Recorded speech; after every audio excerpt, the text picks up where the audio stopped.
The man only went to the grocery store to buy a bottle of water, but when he returned, he faced every father's worst nightmare. His daughter had been brutally murdered. The killer, just a teenager, committing the act as part of a gang initiation ritual.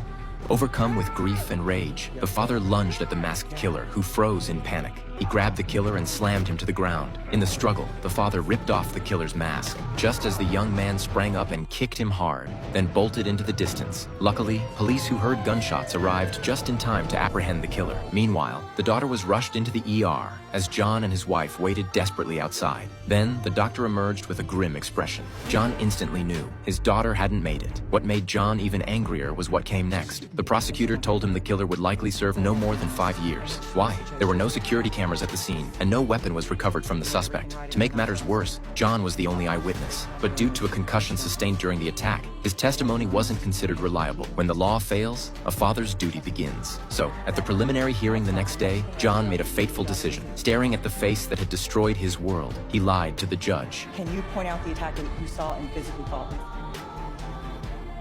No. He didn't identify the killer in court. The suspect walked out with a smug grin, praised by his older brother and even his father, who called him a real man now. Little did they know, John was watching from a distance, his eyes burning with vengeance. That night, John waited outside the killer's apartment. When the young man finally appeared, John quietly followed in his car. Then, when the street was empty, John slammed his foot on the gas and sped toward him.